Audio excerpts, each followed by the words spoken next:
Hi అండి, నేను మీ Shilpa Vinay. Welcome to Vinsy kitchen. మీరందరూ అడుగుతున్న ఆకుకూరల బిర్యానీ. ఈ బిర్యానీ టేస్ట్ అయితే చాలా అంటే చాలా బాగుంటుందండి.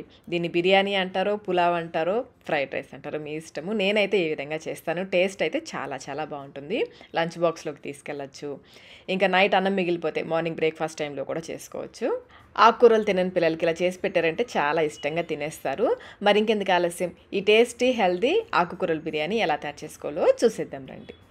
ఇక నేను 1 గ్లాస్ బియ్యం తీసుకున్నాను. బియ్యాన్ని కుక్కర్లో వేసేసుకుని 1-2 సార్లు శుభ్రంగా కడిగేసి 1 గ్లాస్ బియ్యానికి 2 గ్లాసుల నీళ్లు పోసుకోవాలి. మీకు కుదిరితే 1 గంట పాటు నానపెట్టేసుకోండి బియ్యాన్ని. నేనైతే 1 గంట పాటు నానపెట్టేస్తాను. 1 గంట నానిన తర్వాత ఇందులో 1/2 గ్లాస్ శనగల్ని, నేను ఇవి నైటే నానపెట్టేశాను, నానపెట్టిన 1/2 గ్లాస్ శనగల్ని వేసేసుకోవాలి. అలాగే 1 బిర్యానీ ఆకు, నేను చిన్నవి కాబట్టి 2 వేశాను. 1 యాలక్కాయని కొంచెం లైట్గా ఓపెన్ చేసి వేసుకోండి. అలాగే 1/2 టీ స్పూన్ సాల్ట్, ఇంకా 1/2 టీ స్పూన్ నెయ్యి కూడా వేసుకోండి. మీరు రెగ్యులర్గా అన్నం ఎలా వండుకుంటారో అలాగే మీడియం ఫ్లేమ్లో 3 విజిల్స్ వేయించేసుకుని పక్కన పెట్టేసుకోండి. మనం తీసుకున్న 1 గ్లాస్ బియ్యానికి ఒక పెద్ద పాలకూర కట్ట, 20 రూపాయల కట్ట ఉంటుంది కదా పెద్దది, అదొక కట్ట తీసుకోవాలి. దీంతో పాటుగా ఒక పెద్ద కట్ట, ఇది కూడా 20 రూపాయల కట్ట, ఇది చుక్కకూర. ఈ రెండింటి కాంబినేషన్ చాలా బాగుంటుందండి. లైట్గా పుల్లగా ఉంటుంది కదా చుక్కకూర, కాంబినేషన్ చాలా బాగుంటుంది. కడిగి తరిగి పక్కన పెట్టేసుకోండి. ఇప్పుడు స్టవ్ పైన అడుగు మందం కల ఒక పెద్ద గిన్నె పెట్టేసుకుని ఇందులో 3 లేదా 4 టేబుల్ స్పూన్ల నూనె, 1 టేబుల్ స్పూన్ నెయ్యి కూడా వేసుకోవాలి. ఇది కాగిన తర్వాత ఇందులో 1/2 టీ స్పూన్ షాజీరా, 4 లవంగాలు, చిన్న ముక్క దాల్చిన చెక్క, అలాగే చిన్న ముక్క అనాస పువ్వు, కొన్ని మిరియాలు, ఒక 20 వరకు మిరియాలు, స్టార్ యాన్స్ వచ్చేసి సగం తీసుకున్నాను, అలాగే ఒక చిన్న బిర్యానీ ఆకు. నూనె కాగిన తర్వాత ఇవి వేసేసుకొని వీటిని వేయించుకోండి. ఈ గరం మసాలా దినుసులు ఇవే వేసుకోవాలని ఏం లేదండి, మీ ఇంట్లో ఏవి అందుబాటులో ఉంటే అవి వేసుకోవచ్చు. ఇవి వేగిన తర్వాత ఒక పెద్ద ఉల్లిపాయ అయితే కొంచెం పెద్దది తీసుకోండి. పెద్ద ఉల్లిపాయని కొంచెం లావుగానే కట్ చేసుకొని, సన్నగా కట్ చేయాల్సిన అవసరం లేదు. ఈ విధంగా కొంచెం లావుగా కట్ చేసుకుని విడివిడిగా చేసి వేసుకోండి. అలాగే 3 లేదా 4 పచ్చిమిర్చి కూడా వేసేసుకొని ఈ ఉల్లిపాయ కొంచెం లైట్గా కలర్ చేంజ్ అయ్యేంత వరకు వేయించుకోవాలి. మరి ఎర్రగా వేగాల్సిన అవసరం లేదు. చూడండి, ఈ విధంగా వేగితే సరిపోతుంది. ఇలా వేయించేసుకుని ఇందులో 1 టేబుల్ స్పూన్ అల్లం వెల్లుల్లి పేస్ట్ కూడా వేసుకుని, అల్లం వెల్లుల్లి పేస్ట్ పచ్చివాసన పోయేంత వరకు వేయించుకోవాలి. ఈ విధంగా బాగా వేగిన తర్వాత ఇందులో ఒక పెద్ద టమాటోని కొంచెం పెద్ద ముక్కలుగా కట్ చేసి వేసేసుకుని, ఈ టమాటో కొంచెం పచ్చిదనం తగ్గేంత వరకు వేయించుకోవాలి. మరీ మెత్తగా అవ్వాల్సిన అవసరం లేదు, కొంచెం పచ్చిదనం తగ్గేంత వరకు వేయించుకుంటే సరిపోతుంది. ఇప్పుడు ఇందులో 1/2 టీ స్పూన్ కారం, లేదా మీ రుచికి సరిపడా కారం, 1 teaspoon salt, 1/2 teaspoon కంటే కూడా కొంచెం తక్కువ పసుపు, 1 టీ స్పూన్ నిండుగా ధనియాల పొడి వేసుకుని అన్నీ ఒకసారి బాగా కలిసేలా కలుపుకోవాలి. కారం అయితే మనం పచ్చిమిర్చి కూడా వేసాం కదా, చూసుకొని వేసుకోండి. 1/2 టీ స్పూన్ కారం కరెక్ట్గా సరిపోతుంది.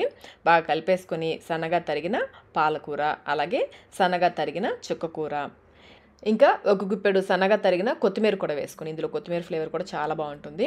అలాగే మీకు కావాలంటే కొంచెం పుదీనా కూడా వేసుకోవచ్చు. ఇవన్నీ బాగా కలిసేలా కలుపుకోవాలి. ఇంకా మీరు ఇందులో మీకు నచ్చిన ఆకుకూరలు వేసుకోవచ్చు అండి, తోటకూర వేసుకోవచ్చు. నాకైతే ఈ రెండింటి కాంబినేషన్ బాగా నచ్చింది. ఫ్లేమ్ని మీడియంలో పెట్టేసి కలుపుకుంటూ ఇది బాగా దగ్గర పడేంత వరకు ఉడికించుకోవాలి. ఇలా కలుపుతూ ఉంటే కొంచెం సేపటికి ఇందులో నుంచి బాగా నీరు వచ్చేస్తుంది. చూడండి, బాగా పలచబడింది కదా, ఇదంతా కూడా బాగా మెత్తగా అయ్యేంత వరకు ఉడికించుకోవాలి. ఫ్లేమ్ని మీడియంకి లోకి అడ్జస్ట్ చేసుకుంటూ ఉడికించుకోవాలి. ఈలోపు మనం మరొక పక్కన అన్నం పెట్టాం కదా, అన్నం కూడా చక్కగా ఉడికిపోయింది. కొంచెం నెయ్యి వేసాం కదా, చక్కగా పొడి పొడిగా వస్తుంది, ముద్ద అవ్వకుండా చక్కగా పొడి పొడిగా వస్తుంది. ఈ శనగలు కూడా చక్కగా ఉడికిపోతాయండి అన్నంతో పాటు.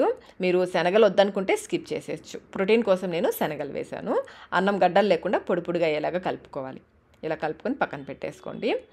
ఈ ఆకుకూరలు అయితే చూడండి, ఈ విధంగా బాగా మెత్తగా ఉడికించుకోవాలి. మీకు నూనె తక్కువగా ఉంది అనిపిస్తే కొంచెం వేసుకోవచ్చు. పచ్చిదనం అంతా పోయి బాగా మెత్తగా చూడండి ఈ విధంగా గుజ్జుగా అయ్యేంత వరకు ఉడికించుకోవాలి. ఇప్పుడు ఫ్లేమ్ని లోలో పెట్టేసి మనం ఉడికించుకున్న అన్నం వేసేసుకోవాలి. అన్నం ఫ్లేవర్ కూడా చాలా బాగుంటుందండి. మనం బిర్యానీ ఆకు, యాలక్కాయ, కొంచెం నెయ్యి వేసి ఉడికించాం కదా, ఫ్లేవర్ చాలా బాగుంటుంది. ఈ అన్నానికి ఇదంతా కూడా బాగా పట్టేలా కలుపుకోవాలి. ఫ్లేమ్ అయితే లోలో పెట్టేసుకోండి, అడుగు పట్టుకోకుండా లోలో పెట్టేసి అంతా బాగా కలిసేలా కలుపుకోవాలి. ఇంకా మీరు కావాలంటే 1 స్పూన్ నెయ్యి వేసుకోండి పైనుంచి, ఇంకా ఫ్లేవర్ చాలా బాగుంటుంది. అంతేనండి, ఎంతో టేస్టీ ఆకుకూరల బిర్యానీ అయితే రెడీ అయిపోయింది. దీన్ని బిర్యానీ అంటారో, పులావ్ అంటారో, ఫ్రైడ్ రైస్ అంటారో మీ ఇష్టం. నేనైతే ఈ విధంగా చేస్తాను. టేస్ట్ అయితే చాలా అంటే చాలా బాగుంటుంది.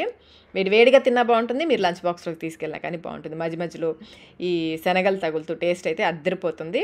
పిల్లలైతే ఇలా చేసి పెట్టారంటే చాలా ఇష్టంగా తింటారు. ఆకుకూరలు తినని పిల్లలు కూడా చాలా ఇష్టంగా తింటారు. దీనికి కాంబినేషన్‌గా రైతా, ఆనియన్ రైతా చాలా బావుంటుంది. ఇంకా మీరు ఎగ్ తినే వాళ్ళైతే బాయిల్డ్ ఎగ్ కానీ, ఆమ్లెట్ కానీ వేసుకోవచ్చు. పచ్చి ఉల్లిపాయ ముక్కలు పెట్టేసుకొని తింటూ ఉంటే రుచి మాత్రం అదిరిపోతుంది. తప్పకుండా అయితే ట్రై చేయండి. ట్రై చేసి మీకు టేస్ట్ ఎలా అనిపించిందో మాకు కమెంట్ రూపంలో తెలియచేయండి. వీడియో నచ్చినట్లయితే లైక్ చేయండి. మీ ఫ్రెండ్స్‌కి, ఫ్యామిలీ మెంబర్స్‌కి షేర్ చేయండి. ఇలాంటి మరిన్ని రెసిపీస్ కోసం మన ఛానల్‌ని సబ్స్క్రైబ్ కూడా చేసుకోండి. Thank you.